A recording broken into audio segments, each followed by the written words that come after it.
ایک بہت ہی خوبصورت نئی ویب سیریز لے کر آئے ہیں. لوگ دوبارہ کیسے زندہ ہوں گے, کہاں جمع ہوں گے, کیسے جمع ہوں گے, حساب کب شروع ہوگا, اسکیل کیسا ہوگا, زمین ٹکڑے ٹکڑے ہو جائے گی, تارے جھڑ جائیں گے اور چاند سورج بے نور ہو جائیں گے. اللہ پاک ارشاد فرمائے گا اب کون باقی رہ گیا ہے؟ آسمان کو جب بارش برسانے کا حکم دے گا تو وہ 40 دن تک بارش برساتا رہے گا. بسم اللہ الرحمن الرحیم. السلام علیکم ناظرین, کیسے ہیں آپ سب؟ ایک بہت ہی خوبصورت نئی ویب سیریز لے کر آئے ہیں جس کا نام ہے قیامت کے بعد, آفٹر ججمنٹ ڈے. ہم نے ایک اور ویب سیریز پہلے کی تھی جس کا نام تھا قیامت کی نشانیاں. اگر آپ نے وہ نہیں دیکھی تو وہ بھی آپ دیکھیے, قیامت سے پہلے کیا کیا ہوگا. اور ہم بہت کیوریس ہوتے ہیں, بعض اوقات بڑا ہمیں تجسس ہوتا ہے کہ اس دنیا کے فنا ہو جانے کے بعد کیا ہوگا, لوگ دوبارہ کیسے زندہ ہوں گے, کہاں جمع ہوں گے, کیسے جمع ہوں گے, حساب کب شروع ہوگا اور کن لوگوں کا حساب ہوگا, اور کون سے ایسے لوگ ہوں گے جو حساب سے بچ جائیں گے, کون کون اللہ کی بارگاہ میں شفاعت یعنی سفارش کرے گا, میزان یعنی اسکیل کیسا ہوگا, پل صراط یعنی برج آف صراط پر لوگوں کی کیا کنڈیشن ہوگی, کیا کیفیت ہوگی, لواء الحمد کیا ہے, حوض کوثر کیسا حوض ہے, اور بھی بہت کچھ آپ جانیں گے اس ویب سیریز میں. آخرت کے حوالے سے درست عقائد, اور ان درست عقائد کو جاننے اور اپنی اسلامک نالج میں اضافہ کرنے کے لیے اسٹارٹ سے اینڈ تک ہمارے ساتھ آپ شامل رہیے گا. آج اس ویب سیریز کا ہمارا فرسٹ ایپیسوڈ ہے, اور انشاءاللہ جیسا میں نے بتایا کہ آج کے ایپیسوڈ میں ہم جانیں گے کہ جب قیامت قائم ہوگی اور حضرت اسرافیل علیہ السلام کے سور پھونکنے سے یہ دنیا فنا ہو جائے گی, ڈسٹرائے ہو جائے گی, زمین ٹکڑے ٹکڑے ہو جائے گی, تارے جھڑ جائیں گے اور چاند سورج بے نور ہو جائیں گے. پھر ملک الموت, جی ہاں حضرت عزرائیل علیہ السلام جو روح قبض کرنے والے فرشتے ہیں, اللہ تعالیٰ کی بارگاہ میں عرض کریں گے الہی جسے تو نے چاہا اس کے علاوہ سب زمین و آسمان والے فنا ہو چکے ہیں. یعنی چند یوں سمجھیے کہ افراد کے علاوہ باقی دنیا میں سب دنیا سے جا چکے ہوں گے, سب کو موت آ چکی ہوگی. اللہ پاک ارشاد فرمائے گا اب کون باقی رہ گیا ہے, حالانکہ وہ خوب جانتا ہے. ملک الموت عرض کریں گے اے میرے رب تو باقی ہے, عرش اٹھانے والے فرشتے باقی ہیں, اور جبرائیل اور میکائیل اور میں یعنی حضرت اسرائیل کہیں گے میں باقی ہوں. اللہ پاک ارشاد فرمائے گا عرش اٹھانے والے فرشتے فوت ہو جائیں تو وہ بھی فوت ہو جائیں گے. اللہ پاک ارشاد فرمائے گا اب کون باقی ہے, تو ملک الموت علیہ السلام عرض کریں گے اے میرے رب اب تو باقی ہے, اسرافیل اور میں باقی ہوں. پھر رب عز و جل کے حکم سے عرش حضرت اسرافیل علیہ السلام سے سور لے لے گا, اور پھر ارشاد فرمائے گا اسرافیل بھی فوت ہو جائیں تو وہ بھی فوت ہو جائیں گے.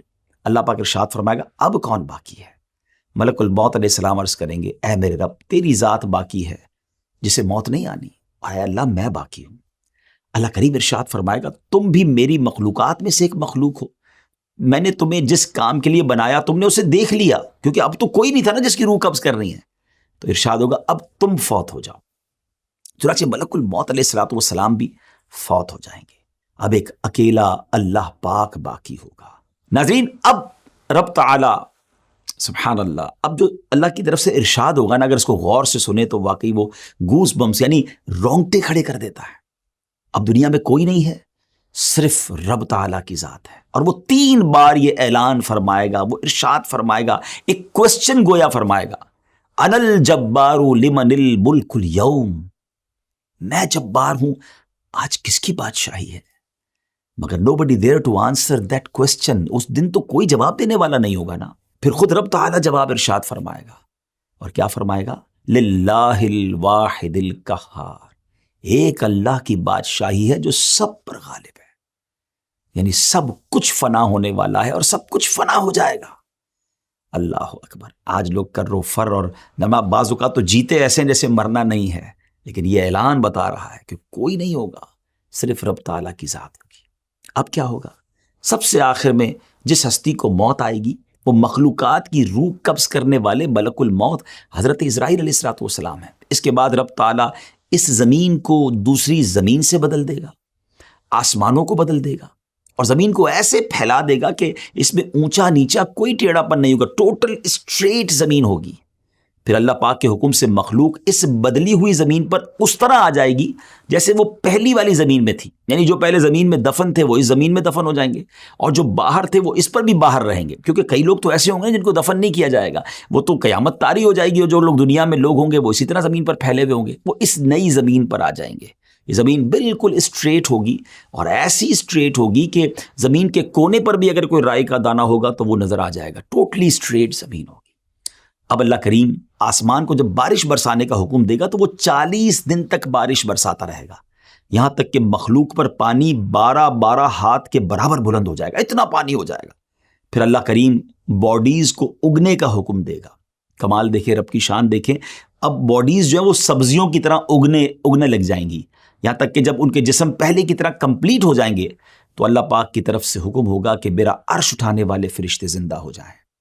وہ تو کن کا مالک ہے نا، وہ تو فرماتا ہے کن ہو جا تو ہو جاتا ہے، وہ فرمائے گا زندہ ہو جائے، تو عرش اٹھانے والے فرشتے زندہ ہو جائیں گے۔ سب سے پہلے دوبارہ زندہ ہونے والوں میں یہی فرشتے ہوں گے۔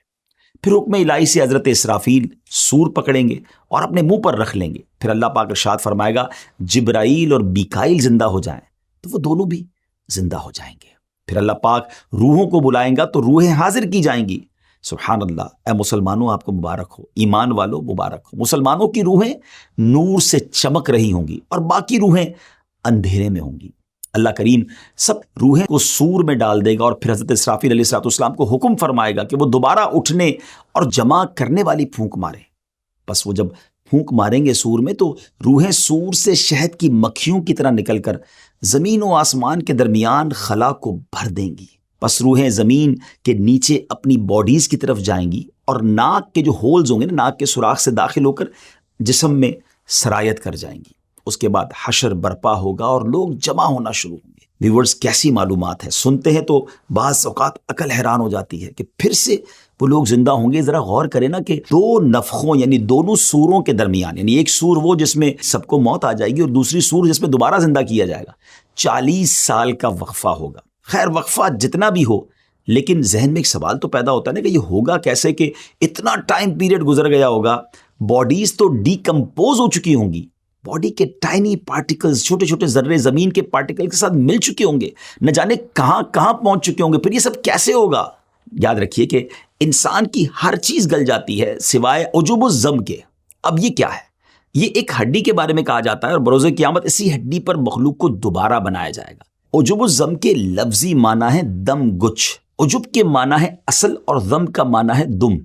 اب یہاں کچھ لوگ کہتے ہیں کہ اسپائنل کارڈ، دیکھیں ہماری جو ریڑھ کی ہڈی ہوتی ہے، انسان اسی پر بیٹھتا ہے، یہ باقاعدہ پلر کی حیثیت رکھتی ہے، جیسے دیوار کے لیے بنیاد ہوتی ہے۔ اگر یہاں یہ ہڈی مراد ہے تو حدیث کے معنی پھر یہ بنیں گے کہ یہ ہڈی جلد فنا نہیں ہوتی، اور مٹی 100 سال کے بعد اس کو ڈیکمپوز کرتی یعنی گلاتی ہے۔ اور اگر اس سے مراد ہے اجزائے اصلیہ جو انسان کے جسم کی اصل ہیں تو وہ کبھی نہیں فنا ہوتے، اور یہ ایسے باریک کمپوننٹس، ایسے باریک اجزاء ہیں جو مائکروسکوپ سے بھی دیکھنے میں نہیں آتے۔ عربی میں انہیں اجزائے لا یتجزا یعنی انڈیویزبل کمپوننٹس، یعنی سمجھے کہ یہ ختم نہیں ہوتے، انہیں یہ کہا جاتا ہے۔ انسان چاہے جہاں بھی چلا جائے، جس بھی حالت میں ہو، مگر یہ کمپوننٹس ویسے ہی رہتے ہیں، حتیٰ کہ غذا اور خون میں بھی اجزاء شامل ہوتے ہیں۔ انہی اجزاء سے انسان پہلے بھی بنا تھا اور آئندہ بھی بنے گا۔ دیکھیں نا آج کل ڈی این اے کی بات ہوتی ہے، بالکل مرے ہوئے کتنا سال ہو جاتا ہے، بلکہ اب تو کئی سال پرانے ڈھانچے ملتے ہیں، تو اس کے میڈیکل کے بعد یہ پتہ چل جاتا ہے کہ اس کی عمر کیا تھی، موت کا سبب کیا تھا۔ تو جب اتنی ساری آج سائنس نے ترقی کر لی ہے جو 100 سال 200 سال بعد کے بعد ڈھانچوں پر تحقیق کر لیتی ہے، تو وہ تو خالق کائنات ہے۔ ان اللہ علی کل شیء قدیر۔ نبی پاک علیہ السلام کا ایک اور فرمان سنیے کہ کچے بچے سے لے کر بوڑھے تک ہر ایک کا بروز قیامت حشر ہوگا۔ حضرت اکرمہ رحمۃ اللہ تعالی فرماتے ہیں بلا شبہ جو لوگ سمندر میں ڈوب جاتے ہیں، پھر ان کا گوشت مچھلیاں نوچ لیتی ہیں، پھر ان میں سوائے چمکتی ہڈیوں کے کچھ نہیں رہتا، پھر سمندر کی موجیں ان ہڈیوں کو الٹا پلٹا رہتی ہیں، الٹتی پلٹتی رہتی ہیں تاکہ انہیں خشکی پر ڈال دیتی ہیں، پھر وہ ہڈیاں ایک عرصے تک وہاں پڑے رہنے کے سبب گل سڑ کر خستہ اور پارا پارا ہو جاتی ہیں۔ چنانچہ وہاں سے اونٹوں کا گزر ہوتا ہے تو وہ انہیں کھا کر چل پڑتے ہیں اور پھر مینگنیوں کی صورت میں نکال دیتے ہیں۔ اس کے بعد کچھ لوگ وہاں پڑاؤ کرتے ہیں اور ان مینگنیوں کو اٹھا کر ان سے آگ جلا کر انہیں بھی راکھ کر دیتے ہیں، پھر ہوا چلتی ہے اور اس راکھ کو زمین پر بکھیر دیتی ہے۔ اب ناظرین اتنا کچھ ختم ہو گیا، یعنی اتنی صورتوں میں وہ جسم بدل گیا، اب راکھ بھی ہو گیا، راکھ بھی اڑ گئی ہوا کے ذریعے. مگر اب کیا ہوگا جب سور پھونکا جائے گا نا، تو یہ راکھ ہو جانے والے لوگ اور قبروں میں دفن لوگ سب نکلیں گے. اللہ سب کو پھر باڈی کی شکل دے گا، ان میں روحیں داخل ہو جائیں گی. حضرت اسرافیل علیہ السلام بیت المقدس کی چٹان پر کھڑے ہو کر یہ اعلان کریں گے، اے گلی سڑی ہڈیوں، ٹکڑے ٹکڑے ہو جانے والی کھالوں اور بکھرے ہوئے بالوں، اللہ پاک تمہیں حکم دیتا ہے فیصلہ کر دینے والے حساب کے لیے جمع ہو جاؤ. اب آئیے ہم کچھ اور آگے چلتے ہیں. اب یہاں ایک اور بات سمجھنی ہے کہ اجسام جیسے دنیا میں تھے نا، ویسے ہی اپنی رنگ اور اوصاف کے ساتھ، کوالٹیز کے ساتھ دوبارہ لوٹائے جائیں گے. یعنی بے شک ہزاروں سال ہو گئے قبر میں، لیکن جب وہ اٹھیں گے تو رنگ و نسل بھی وہی ہوگی، ان کے اوصاف بھی وہی ہوں گے. اور قبروں سے اٹھانے کے بعد جو سور پھونکا جائے گا نا، وہ کافی طویل آواز ہوگی. اس سور کا ابتدائی حصہ لوگوں کو زندہ کرنے کے لیے ہوگا اور بعد والا حصہ انہیں قبروں سے نکالنے کے لیے ہوگا. چنانچہ سور کا وہ حصہ جو انہیں زندہ کرنے کے لیے ہوگا اسے تو وہ نہیں سن سکیں گے، البتہ سور کا وہ حصہ جو انہیں قبروں سے نکالنے کے لیے ہوگا وہ اسے سنیں گے، لسن کریں گے. روایت میں آتا ہے کہ قیامت کے دن لوگ اپنی اپنی قبروں سے بغیر لباس کے، ننگے پاؤں اور بغیر ختنہ کیے ہوئے اٹھیں گے. someone will be no foot, someone will be on foot, someone will be on ride. کوئی پیدل ہوگا، کوئی سواری پر ہوگا، کوئی سواری پر اکیلا ہوگا، کسی پر 3، 4 یا 10 افراد بھی ہوں گے. جو نان بلیور ہوں گے، غیر مسلمین ہوں گے، انہیں تو میدان محشر لے جانے کے لیے کسی کو ملائکہ گھسیٹ کر لے جائیں گے اور کچھ لوگوں کو آگ جمع کرے گی. حدیث پاک کے مطابق نبی کریم علیہ السلام نے اپنے دستے مبارک سے ایک بار بڑا کمال کا اشارہ فرمایا. نبی پاک نے ملک شام کی طرف اشارہ کر کے فرمایا کہ تمہارا حشر وہاں ہوگا. اور اسی طرح ایک روایت میں آتا ہے کہ بلا شبہ تمہارا حشر بیت المقدس میں ہوگا. تو ان حدیثوں سے یہ پتہ چلتا ہے کہ جو محشر کا میدان سجایا جائے گا نا، وہ بیت المقدس کے قریب، یہ پورا ملک شام ہے نا، اب اس کی بائفرکیشن اب آج کل ہو گئی ہے، لیکن یوں سمجھ لیجئے کہ بیت المقدس کے قریب جو ہے یہ پورا میدان محشر سجایا جائے گا.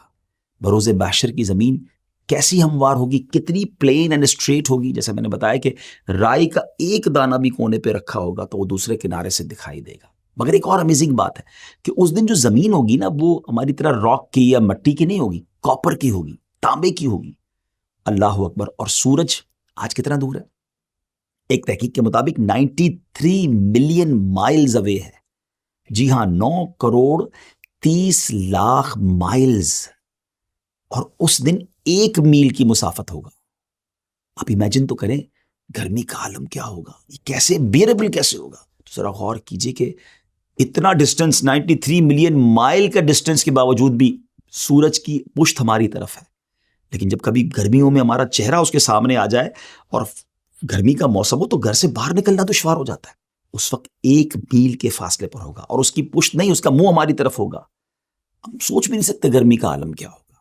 اور آج زمین مٹی کی ہے، اس کے باوجود ہم دھوپ میں ننگے پیر زمین پر کھڑے نہیں رہ سکتے. اس وقت کاپر کی زمین ہوگی، سورج اتنا قریب ہوگا تو وہ ہیٹ کتنی ہوگی، وہ ٹیمپریچر کتنا ہوگا. اور اس گرمی اور اس حالت میں سویٹنگ، پسینہ اس کثرت سے نکلے گا. اب ذرا غور کیجئے گا کہ ہم دیکھیں نا کسی زمین پر پانی ڈالیں تو وہ ایبزارب کر لیتی ہے، مگر ایک لمٹ تک ایبزارب ہوتا ہے، پھر وہ پانی اوپر آنا شروع ہو جاتا ہے. بتایا گیا اتنا پسینہ نکلے گا کہ پہلے 70 گز زمین اس پسینے کو ایبزارب کر لے گی، مگر اس کے بعد زمین میں اب یہ صلاحیت نہیں رہے گی کہ وہ کچھ اور مزید جذب کر سکے، ایبزارب کر سکے. اب وہ پسینہ زمین پر اوپر کی طرف چڑھنا شروع ہوگا. اور روایتوں میں آتا ہے کسی کے ٹخنوں تک اس کا پسینہ ہوگا، کسی کی نیز یعنی گھٹنوں تک پسینہ ہوگا، اور کسی کی کمر تک پسینہ ہوگا، کسی کے سینے تک، اور کوئی گلے تک پسینے میں ڈوبا ہوگا. اللہ اکبر. اور کافروں کے بارے میں آتا ہے، غیر مسلموں کے بارے میں آتا ہے کہ منہ تک چڑھ کر لگام کی طرح اس کا پسینہ جکڑ لے گا، جس میں وہ ڈبکیاں کھا رہا ہوگا. اور پیاس کا عالم کیا ہوگا، تھرسٹ کا عالم کیا ہوگا. آج جون جولائی کی گرمی میں پانی پی پی کے تھک جاتے ہیں، پھر بھی پیاس نہیں بجھتی، مگر قیامت کے دن حالت یہ ہوگی کہ بعضوں کی زبانیں منہ سے باہر نکل آئیں گی، دل ابل کر گلے کو آ جائیں گے. العطش العطش، ہائے پیاس کی صدائیں بلند ہو رہی ہوں گی. ویورز، یہاں ایک بات بڑی اہم ہے کہ تمام تکالیف اور پریشانیاں اپنے اپنے اعمال کے مطابق ہوں گی. ہاں، جس نے چاندی سونے کی زکوٰۃ نہ دی ہوگی، اس مال کو خوب گرم کر کے اس کی کروٹ، پیشانی اور پیٹھ داغی جائے گی. جیسے جانوروں کی زکوٰۃ نہ دی ہوگی اس کے جانور قیامت کے دن خوب تیار ہو کر آئیں گے اور اس شخص کو وہاں لٹائیں گے اور اپنے سینگوں سے مارتے اور پاؤں سے رونتے ہوئے اس پر گزریں گے. جب اسی طرح سب گزر جائیں گے پھر ادھر سے واپس آ کر یوں ہی اس پر گزریں گے. یہ جانور اسی طرح کرتے رہیں گے اس وقت تک جب تک حساب ختم نہ ہو جائے. یہ تمام تکالیف اور پریشانیاں اپنے اپنے اعمال کے مطابق ہوں گی. جو اللہ کے نیک بندے ہوں گے ان کے لیے اتنا دن بھاری نہیں ہوگا. حضرت ابن مسعود رضی اللہ تعالیٰ بیان کرتے ہیں بروز قیامت لوگوں کو جمع کیا جائے گا اس قدر بھوکے ہوں گے کہ پہلے کبھی اتنے بھوکے نہ تھے. ایسے بے لباس ہوں گے کہ اس سے پہلے کبھی ایسے بے لباس نہ ہوئے. ایسے پیاسے ہوں گے کہ اس سے پہلے کبھی ایسے پیاسے نہ ہوئے. ایسے تھکے ہارے ہوں گے کہ اس سے پہلے کبھی ایسے تھکے ہوئے نہ ہوں گے. جس نے اللہ پاک کے لیے کسی کو کھلایا ہوگا اللہ پاک اسے قیامت کے دن کھلائے گا. جس نے اللہ پاک کے لیے کسی کو پلایا ہوگا اللہ اسے قیامت کے دن پلائے گا. جس نے اللہ کریم کے لیے کسی کو لباس پہنایا ہوگا رب کریم اسے لباس پہنائے گا. اور جس نے اللہ کے لیے عمل کیا ہوگا اللہ پاک اسے کافی ہوگا. جس نے اللہ پاک کے دین کی مدد کی ہوگی تو اللہ کریم اس دن اسے راحت عطا فرمائے گا. ذرا غور کیجئے ناظرین، زندگی میں ایسے کام کرنے ہیں، لوگوں کی خدمت کریں، کسی کو کھانا کھلاتے رہیں، کسی کو پلاتے رہیں، پیاسے کو پانی پلا دیا کریں، بے لباس کو لباس دے دیا کریں. کیا معلوم یہ نیکیاں قیامت کے دن ایسے کام آ جائیں کہ ہمیں وہاں اللہ کی نعمتیں مل جائیں، ہم اس تکلیف سے بچ جائیں. اگر آپ چاہتے ہیں کہ آپ کو ریفرنسز بھی مل جائیں کہ کچھ باتیں قرآن سے ہوئی ہیں، کچھ احادیث سے ہوئی ہیں، کچھ بزرگان دین کے اقوال ہیں، تو آپ ڈسکرپشن میں وہ ہمارے ریفرنسز بھی لے لیجئے گا. اور ناظرین، جس طرح میں نے بتایا آپ کو کہ ہماری ایک بہت خوبصورت ویب سیریز قیامت کی نشانیاں جس کو ملینز آف لوگوں نے دیکھا، اگر آپ اسے بھی دیکھنا چاہتے ہیں تو بہتر ہوگا کہ آپ اس کو بھی دیکھیں. قیامت سے پہلے کیا ہوگا بڑی ڈیٹیل میں ہم نے کئی ایپیسوڈز میں اسے بیان کیا ہے، تو اس کا لنک بھی آپ کو ڈسکرپشن میں مل جائے گا. ناظرین، باتیں بہت ساری کرنی ہے آپ سے، لیکن معاملہ بھی تو بہت بڑا ہے نا.